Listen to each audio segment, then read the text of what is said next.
네, 안녕하세요. 시카고 복덕방의 한상철입니다. 네, 요즘 부동산 시장이 이제 셀러 마켓이다 그러는데, 과연 이 셀러 마켓이 뭐고, 이 셀러 마켓에서 셀러들이 가질 수 있는 장점과 단점, 즉, 그러니까 어드밴티지와 디스어드밴티지가 뭔지, 이런 거에 대해서 좀 살짝 나눠보고 싶어서 비디오 찍게 되었습니다.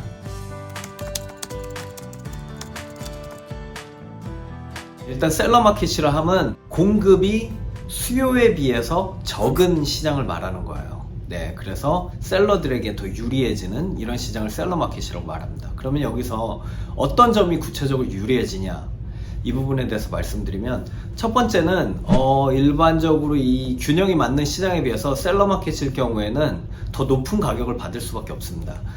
제가 자주 말씀드렸지만, 그리고 아시는 분들은 다 아시겠지만, 이 상품이나 서비스의 가격은 일단 공급과 수요가 만나는 데서 결정이 돼요. 그런데 아무래도 공급이 모자라다 보니까 기존 수요를 맞추려고 보면 너도나도 사고 싶어 하니까 당연히 가격이 오를 수밖에 없게 되는 겁니다. 네, 그래서 셀러 마켓에서 일단 첫 번째로는 그 집 값이 일반적인 그 균형이 맞는 시장에 비해서는 훨씬 더 높은 가격을 받을 수 있다. 이게 일단 첫 번째 장점이고요. 두 번째는 집을 빨리 파실 수 있게 됩니다. 아무래도 이 바이어들이 많다 보니까 당연히 집을 더 빨리 계약을 하실 수가 있게 되겠죠. 그래서 이까지 걸리는 시간 자체가 훨씬 더 빠를 수밖에 없습니다. 네, 그리고 세 번째 장점은 협상에서 우위를 점할 수밖에 없어요. 그러니까 협상하실 때 여러 가지 조건들이 있거든요. 비단 가격뿐만 아니고 클로징 날짜도 있고 텍스 프로레이션을 몇 퍼센트를 낼지 등등 해서 여러 가지 협상에 포함이 되는 조항들이 있는데, 이런 부분들에 대해서 셀러가 아무래도 협상을 할 때 좀 더 우위에서 협상을 진행할 수밖에 없습니다. 왜냐하면 셀러 입장에서는 이 바이어랑 안 돼도 그 다음 바이어가 또 기다리고 있을 확률이 높고 그 다음 바이어도 있을 거고, 그렇기 때문에 보다 좀 당당하게 이렇게 좀 더 세게 나갈 수가 있어요. 반면에 바이어는 이 집을 못 사게 되면 또 언제 어떤 집과 계약을 하게 될지, 얼마나 기다려야 될지를 알 수가 없어요, 셀러 마켓에서는. 그렇기 때문에 셀러가 바이어보다 협상에서 보다 유리한 위치에서 협상을 진행할 수 있다. 이게 셀러의 장점이고, 네 번째는 경쟁 입찰이 가능해질 수가 있습니다. 네, 이거는 요즘 많이 보는 상황인데, 아무래도 이 집이 좀 괜찮고 move-in ready condition이라고 그러잖아요. 그렇게 집이 쫙 이렇게 준비가 돼 있는 집이면 무조건 멀티플 오퍼를 받아요. 그러니까 여러 바이어가 너도나도 이 집을 사고 싶다고 오퍼를 듣는 겁니다.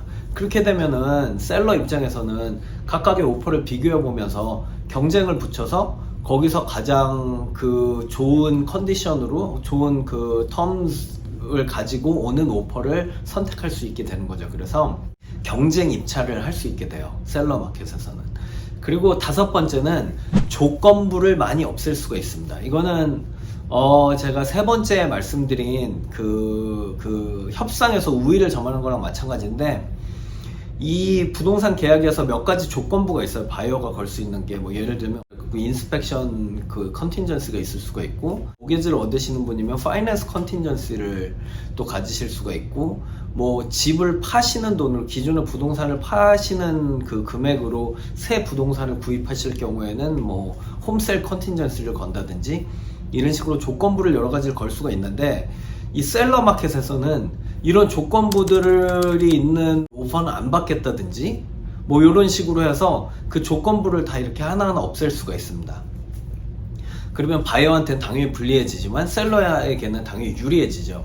이 조건부에 대해서 그냥 추가적으로 조금 더 말씀드리면, 이 조건부가 살아있는 기간 동안에 계약이 깨지면 바이어는 디파짓 했던 어니스트 머니를 돌려받게 돼 있어요. 그렇기 때문에 셀러는 그냥 시간을 날리고 끝나는 건데, 이 조건부를 없애버리면 바이어가 무조건 계약을 진행할 수밖에 없는 그런 컨디션으로 몰고 가는 겁니다. 그래서 셀러에게 더 유리해질 수밖에 없습니다. 하지만 단점도 있어요. 일단 첫 번째 단점은, 내가 집을 팔고 나면 이 진흙탕 싸움인 셀러 마켓에 다시 바이어의 입장으로 들어가야 된다는 겁니다. 지금 현재 이 상황 때문에 많은 셀러분들이 집을 더 안 팔고 계셔서, 그래서 셀러 마켓이 더 부추겨지고 있는 상황입니다. 그런 단점이 있죠. 그러니까 집을 팔고 나서 다시 내가 바이어 입장에서 이 마켓에 들어가게 되면 이런저런 그 험한 꼴을 많이 보시게 될 거잖아요. 뭐 멀티 오퍼 상황이 될 수도 있고 저쪽 셀러가 컨틴전시 안 받는다 그럴 수도 있고 제가 방금 전에 설명드린 대로 그런 단점을 가지실 수가 있고 셀러 마켓에서 집을 파시게 되면 두 번째는 부동산 시장은 언제든지 되게 좀 급박하게 변할 수가 있거든요. 근데 이 셀러 마켓에서 집을 팔다가 이 부동산 시장이 변하게 되면 그게 어떻게 보면 디스어드밴티지로 올 수가 있어요. 그래서 이런 부분도 좀 항상 고려를 하셔야 됩니다. 그리고 세 번째 단점은 뭐냐면 아무래도 나온 집이 적기 때문에 같은 지역에 비슷한 가격대의 집이 나올 경우에는 이게 정말로 1대1 비교가 될 수가 있어요. 저 집과 내가 리스팅한 집이.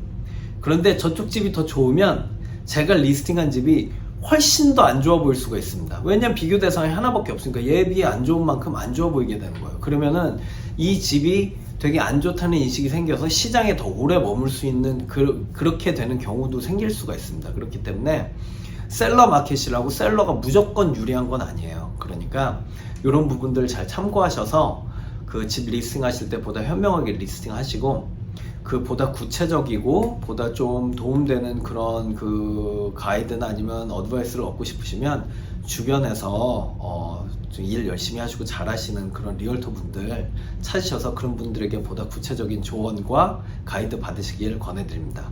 네, 오늘 비디오가 도움이 되었다면 구독, 좋아요, 알림 설정 눌러주시고요. 네, 그러면 다음 비디오에서 또 찾아뵙도록 하겠습니다. 감사합니다.